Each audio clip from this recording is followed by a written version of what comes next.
Good morning. Hopefully everybody has gotten into the waiting room.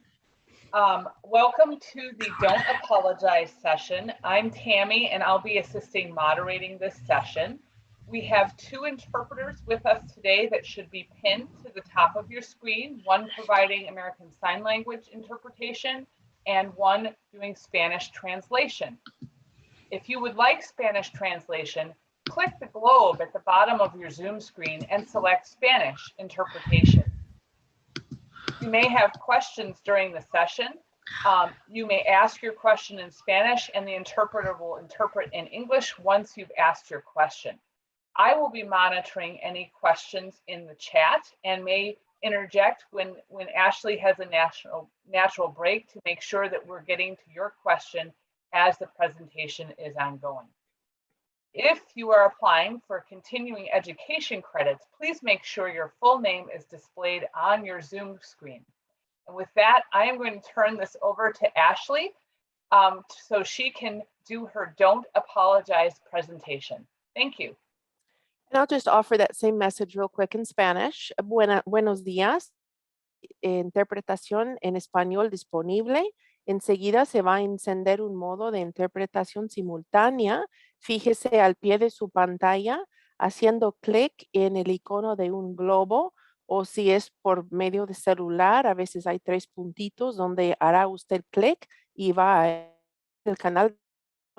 Si tienen preguntas, estamos aquí a sus órdenes y si usted quiere créditos de formación profesional, asegúrese de que su nombre completo con apellidos aparezca en su pantalla. Muchas gracias. Now.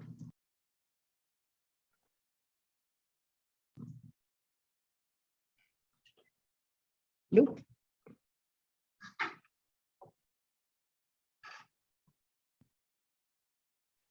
Ashley, I think the floor is yours.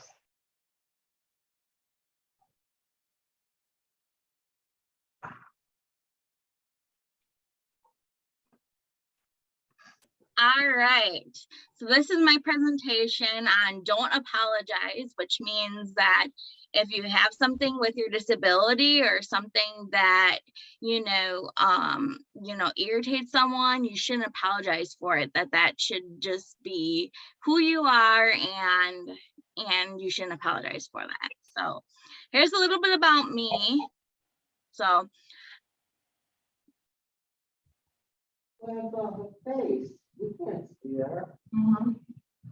Here's a little bit about me. So I'm 25 years old. I have a label of autism, PDD-NOS. Obviously, this is an outdated picture because obviously I don't look like that now. But I am a peer mentor at Headwaters INC. I'm a partners in policy making. I took partners in policy making. I'm an employment first ambassador. I am president of my chapter for People First. I'm a board member of BPDD and I'm self-employed as a speaker. And my goal is to make a difference in the world. So obviously that's an outdated picture, but I hope you guys get some humor out of this presentation. I hope you enjoy this presentation. So anyways, next slide. Okay. So my challenges are,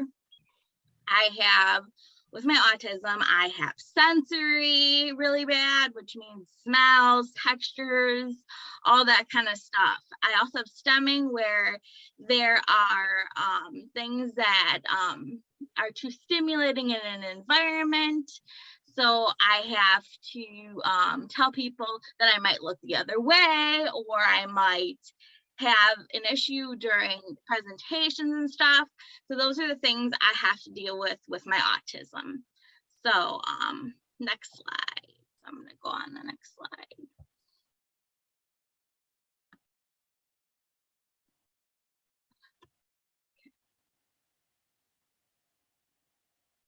Okay, so this is obviously an outdated picture of me because I'm in middle school and elementary school. So this is a young picture of me with my flower shirt. So I stood against the brick wall at recess. I was bullied.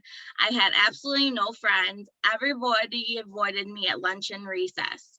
I actually had paper thrown at my head when I was younger. And I think that that has made me have empathy for people now because I was treated so bad. I was left on the bus for hours in 100 degrees. So I actually had to find my way back to daycare when I was left on the bus in 100 degrees. I thought I was not going to live. And then I told my mom about it, and she couldn't believe I was able to live. And I did not make eye contact. I can't, to this day, if someone points at their forehead, I can't make it, and I'm not going to try to, because that's just a part of my disability. So that's that slide. Next one. Okay. So don't apologize. People with a disability want to be treated like everyone else. So again, guys, we don't want to be treated like, you know, in baby voice. We don't want to be treated like someone else, or we want to be treated like anyone else. So that's what I'm saying. Your voice matters. It's okay to give people feedback regarding how words impact you. For example, sometimes people will say, "Are you always so sensitive?" or say things that hurt my feelings. And I'll say, "What did you mean by that? That hurt my feelings. And that really impacted me. Could you say that in a different way?" Because if they don't know that it's affecting me, they won't do anything about it. Don't apologize for your disability. I don't apologize for my disability. I just explain if I'm stemming that I might not look directly in people's eyes, and that's what I'm doing, that it's not that I'm trying to be that way. Another thing is, you can't overcome your disability. I have a lot of people say to me, like, how did you overcome your disability? No, you just learn to live with it every day and every day out, and embrace your good things. Like, I have an amazing memory that I remember everything. Might annoy people sometimes, but it's a gift too. So that's kind of like, you know, an insult. So I would say something like, "That hurt my feelings when you said that, because that makes me sad because I never overcame it. I just learned to live with it." And one thing I did say when people kept telling me that I had pandas and a worm, I told them, "I have autism, deal with it." And sometimes you have to say those things because, you know, people won't understand, you know, that you can't overcome your disability. It's who you are. So be proud of who you are. I've learned to embrace my autism. Now I am a good public speaker on the state, and if I wasn't having autism, then I couldn't be a disability advocate. Next Ashley, slide. we have one question in the chat about what is stimming? Stemming is when a lot of people on the spectrum, they get overstimulated and they start shaking in a crowd. Like, they'll start shaking really bad. Sometimes they turn the other way. So for example, I'll show you an example. Like, I would start turning the other way and I would just start shaking because it's just too many words, too many things going on. Some people, when they're stemming, they get up and walk around, and sometimes it's more visible than other things. But explaining to people around you what's going on is important, because otherwise people are just going to judge you. And it's not their fault. They just don't know about autism, or they're not, you know, experienced that a lot of people with autism deal with these kind of things. And that's just the way that it is. So you have to tell people about, it's important to disclose your disability, or if you don't want to disclose your disability, saying what you have to deal with so people understand. And if they don't, well, that's their problem. Next slide. Okay, so what I would say, if people don't understand, because obviously you have to be assertive in these situations, because some people are not very nice or understand, okay? Tell people how you feel in the form of an iMessage. So I do this with my students at Headwaters. "I feel hurt when you call me sensitive because it's something that I can't control. So a lot of times I don't understand what someone says and I'm sensitive, and I used to shut down, but now I ask them for clarification, but it's not something that I can get rid of. And people just have to understand and know it's part of my disability, and that's just the way. And sometimes people will say, like, you take things, she takes things literally. Do you always have to deal with that? That must be so hard. And those things really sting, and they affect a person for a long time. So when people say those things to you, don't tolerate them. Just ask them why they said that, and could they say it in a nicer way, because that's probably going to affect you for a long time. And then here's another example. I don't like when you talk in baby voice to me, because I am an adult and I like to be talked to like an adult. So that would be me saying, I don't want to be talked to in baby voice because it hurts me. And this is another example, because I like person first language. Some people like to be called by their disability, like they like to be called deaf or like to be called autistic, and you should ask them before referring to them in those type of things. But I like person first language, and I don't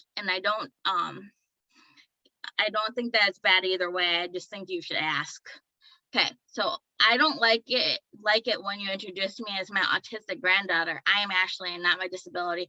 Preferably for me, I don't like to be called my disability. I like to just be called Ashley because, you know, autism is a part of me, but I'm Ashley first. So next slide. All right. Proud of all your abilities. Don't apologize for being you. So don't apologize for your issues. As you know, I have had explained, and that's okay. But I can't apologize for being sensitive anymore, because there's only so much I can modify for other people. They need to start understanding my disability and stuff, because I can't. So, and I've learned that if I want to be better with different things, I should do it for myself and not for others. If people are pressuring me, because it doesn't do anything good for me, because it makes me feel like I'm not enough and like a burden. So I don't want to feel like a burden. So I want to make sure if someone is treating me like a burden, to tell them that, because they need to stop then. Don't be afraid to ask for clarification if you take things literally. So again, if you feel like a burden or you don't understand what someone says, please ask them what they mean. And if they're just not nice persons and they're not part of your family, or they're not part of, you know, someone you need to be close to, avoid them. Be assertive. If someone tells you, treats you badly, tell them. So if they are like swearing at you or being really mean, be assertive and say, knock it off. You know, that hurt my feelings, and be more assertive, because that's unacceptable and everybody should treat everybody with respect. All right, so this is my conclusion. It is important to remember the power of confidence and the importance of advocating. Remember, you don't need to apologize for being you. Let's change the world together. I have confidence in each and every one of you, and the most important thing is respect. So anyways, I'm open to any questions if anybody has them, or if they want to unmute themselves.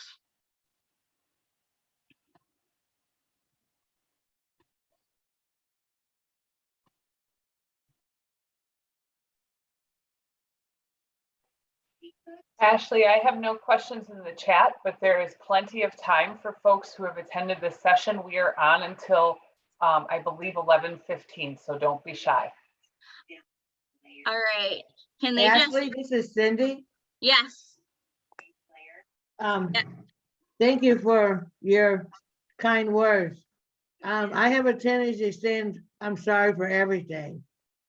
I've been trying to take it out of my, I guess it's because I was in a state institution, and I always think I have to be apologizing for everything. And tell me how I can can you please help me try to, what's the word I want to use? How I can stop doing that, because I do it all the time without even thinking it. I just say, I'm sorry, you know. Yeah, I know it's hard. I mean, I catch myself doing that all the time too. And I think that, you know, after a while, people wear you down, and, you know, I had a lot of advice from my counselor, and she said, you know, you can't, you know, keep modifying your behaviors for other people. You know, they have to eventually just accept them. And, you know, eventually over time, people have gotten a little bit more accepting of some of my behaviors and stuff. And I guess it just kind of takes time and people learning from each other. And I wish that we could change how people, you know, treat us and stuff like that. But I guess there's still going to be people who are going to be treating us badly because things we Yes. really can't control. And I wish we could do that. But honestly, I think that we need to be like you are all the time, Cindy. You're very assertive. If someone messes with you, you don't let that happen, right? Well, yes and no. I know people think, you know, a lot of times I keep a lot in. If you know me well, not exactly. I will let you know, but sometimes I don't because I don't like conflict. So I try to not I just keep it to myself. And then what happens, I line up blowing up about it because I get so upset when somebody disrespects me. So that part you didn't know, but I need to let that go too. So thank you. Yeah, I think that we both have that in common. I think sometimes we do that because we don't want to avoid conflict. But honestly, if someone's disrespecting us, we should tell them right away because they should not. I feel like the people who disrespect us then keep trying to do it because they think they can get away with it. Yeah, and then my other thing is, I know I always say I'm always apologizing, but I really think people that are doing what they're doing should be apologizing to you or me or whoever. We're always the one having to apologize or saying we're sorry, and they don't do either one. So thank you for listening, Ashley. Yeah, I think sometimes that people don't have the good family support or something. Maybe that's why they're doing that. Yeah. Ashley, there's a question in the chat. Okay. Someone would like to know, can you describe what kind of advocate you were in high school? Did you lead your IEP meeting? And how did you get bitten by the self-determination bug? So I was not an advocate in high school. I didn't hear about it until, you know, I got out of high school and then started Jumpstart program. I didn't hear about any of this. You know, I would constantly have meltdowns in high school and people would think I was the weirdo, or I would have anxiety attacks in front of people and they would just be mean to me and stuff like that in high school.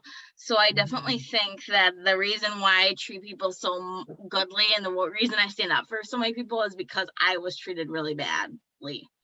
That's the explanation I have for you guys. Thank you. Does anybody else have a question?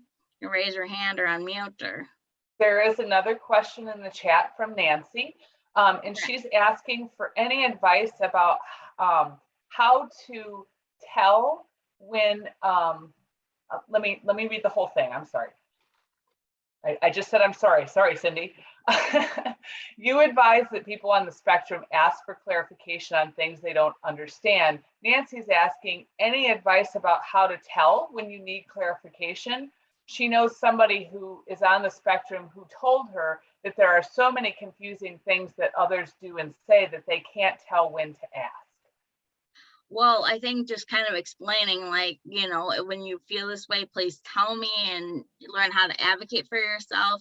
You can also tell for someone on the spectrum if they completely shut down, like if their face, look at their facial expressions, if they're shutting down and if they're not talking to you kind of thing, or, you know, just different things like, you know, they just walk out of the room and just get upset and they don't understand. And going through cues like, what does someone do when they smile, or what does people mean by, you know, it's raining cats and dogs. So don't use a lot of slang with people on the spectrum because it just confuses us. Okay, and just say what you mean to people, you know, that don't have disability. Just say what you mean, because otherwise it gets confusing. Ashley, we have two more people in the chat. One is asking for you to stop sharing her screen because she'd like to see more of you. And then we have a couple of questions. Okay, so stop sharing the screen. Okay, how do I do that? I think that if you go to the bottom of the taskbar, there is a share screen button. And I think you have to click stop sharing screen. Okay, now I'm good. Okay, thank you. Okay. I had to have my mom help me just a second. All right. All right, Super. so what is the question? And then the question is, do you have suggestions or ideas on how to respond in public when I'm out shopping with my daughter with a disability and people sneer, smirk, snigger, point at my daughter because she looks different and might have a minor meltdown in public when we are in a public place? Well, I mean, I would, privately maybe talk to that person, may pull her to the side and just not publicly, but maybe if you're outside or something, public, just talk to her and say, my daughter can't, actually don't do that. Scratch that. Have your daughter advocate for herself. You know what I mean? Teach her how to advocate for herself. So she is having, a meltdown and, needs to calm down, take her to the bathroom or something, get her, calm down or whatever, take some deep breaths. One thing someone taught me was to put your arms up and count to 10 and then start taking some deep breaths, in through your nose and out through your mouth. So pretend you're smelling strawberries or pretend you're smelling this, and then maybe ask her, do you want me to advocate for you or do you want to advocate for yourself? Can you get yourself, calm down so that you can advocate for yourself? And then maybe have the daughter advocate and say, that made me feel horrible when I had a meltdown and you're giving me a look. That made me feel horrible. Telling the person first should advocate, but if the person's not in good shape, then the mother should ask the advocate to advocate for themselves. Then the mother, but only permission of the advocate, the mother can advocate for them, because it humiliates the advocate if the mother is doing that and then makes it feel like they can't do something. Okay, is there another question?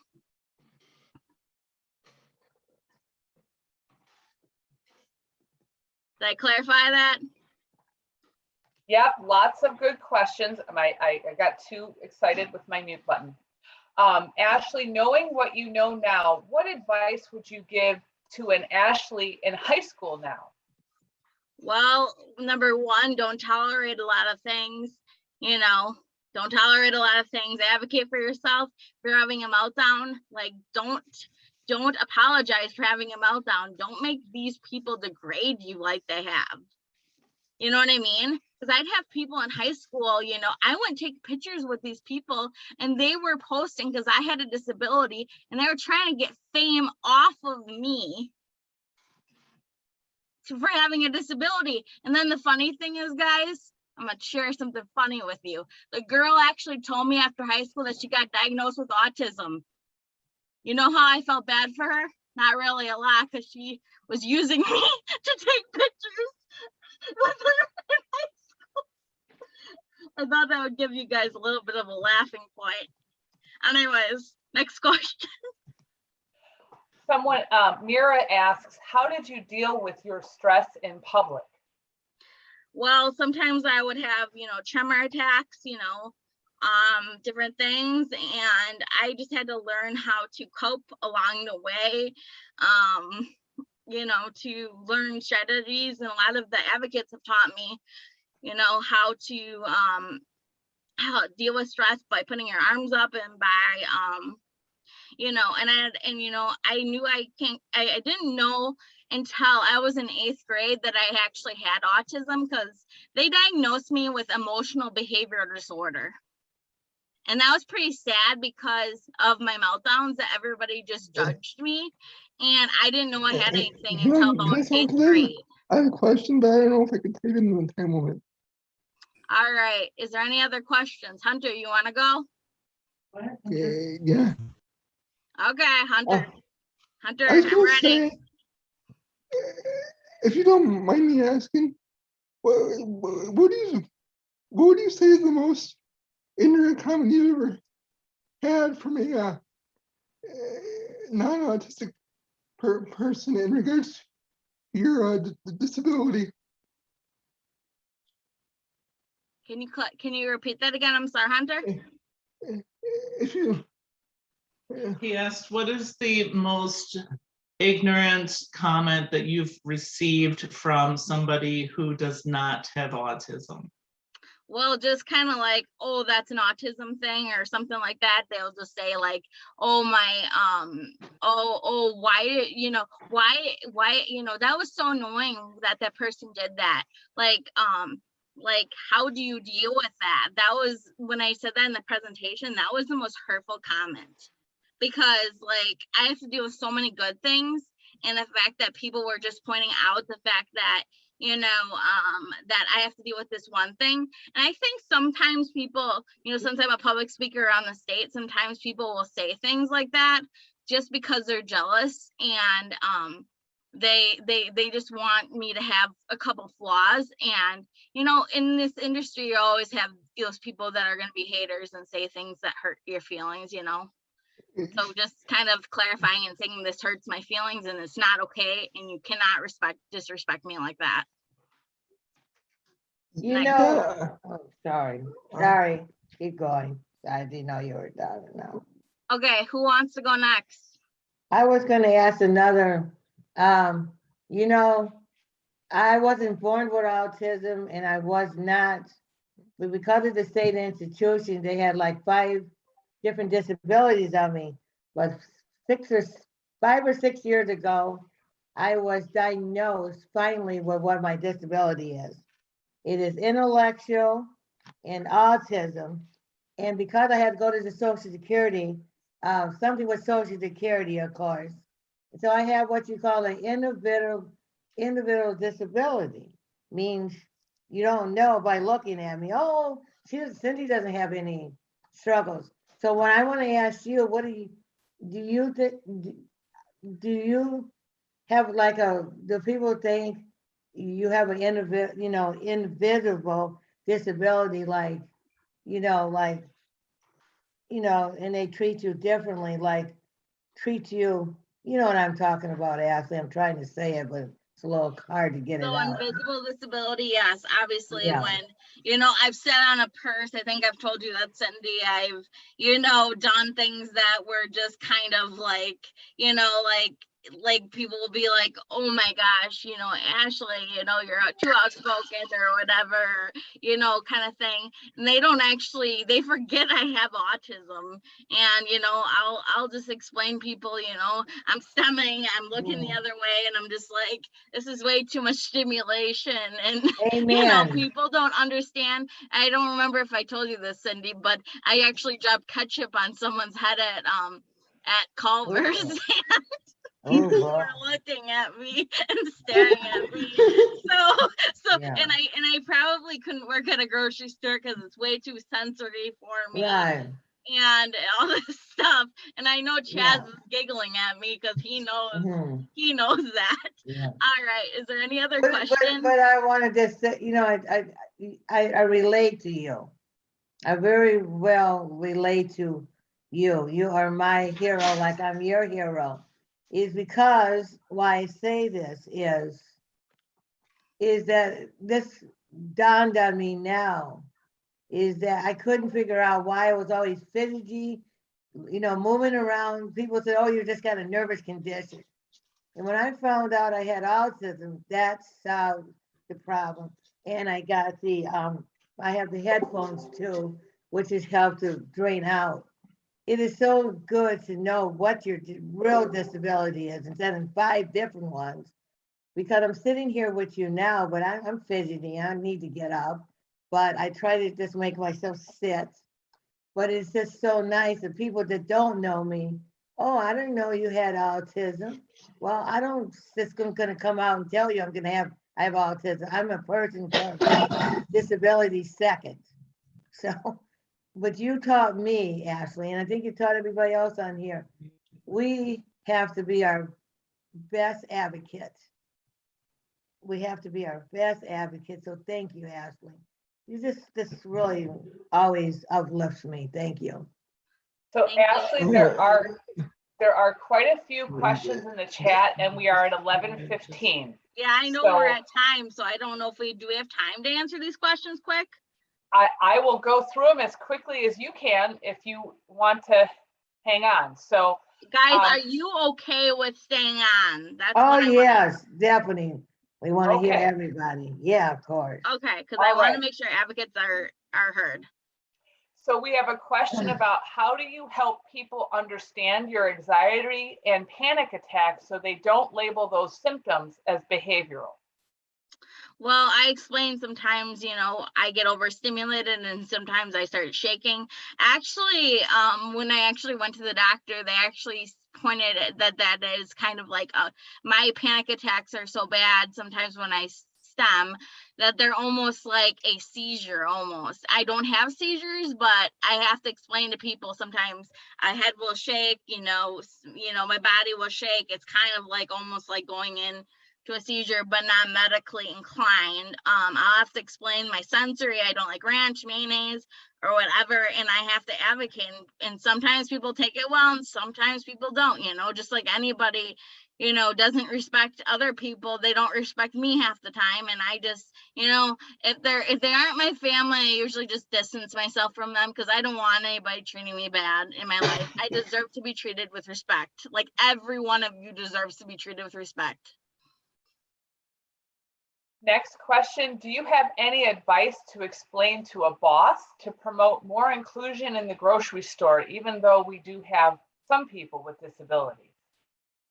Well, I would just say that a lot of people with disabilities, they show up on time, they, have great work ethic, they can memorize things, they can, some people can sort really good, and some people can do things that are really great that other people without disabilities can't do. So just you keep using what your strengths are and telling them to, hire people with disabilities, because they're a good asset and they shouldn't be treated any differently than anyone else. So I just encourage you, but if there is things with your disability, you should be telling them that before you work there, because just so they don't think you're being disrespectful or you're being like not caring or whatever. Because, again, it would be like me, bumping my hip into a mop and I make a huge mess on the floor. I mean, that could easily happen because I have a visual spatial disability. So then they would think I was being disrespectful. So just kind of telling them those little pointers. I know Chad's laughing at me because he knows it's the truth. All right, is there any other questions? Two more questions, but I think they're related. One person asked, how do you deal with stress in public? And another person said, what advice can you give me if I had a bad day? Well, I would just say, like, sometimes you can't avoid it. Sometimes there's a public meltdown and you just kind of write it off. You try to avoid it the best you can. Now that I have a counselor, I actually turn the fan on high. She told me to put a cold rag on my forehead, number one, and I turn that. Don't get it close to your eyes, because I heard, if you go to the doctor, it dries out your eyes. But get it really up high. And it actually, when I was having almost a full-fledged panic attack, it actually helped when I turned my fan on high. And I think that just maybe putting an ice cold rag on your or even jumping in a lake if you have one close to you, I think that that helps the panic attack it. But if you are having it in public, just go to the bathroom, work through it, put your arms up, take a deep breath, try to work through it. And if you can't, then sometimes things are unavoidable, and we all have moments where we cause a scene, but it's not. It's, it is what it is, whether we have a disability or not, we all make mistakes, and we just have to learn from them, right? And try to avoid them in the future, right? All right, is there any other questions?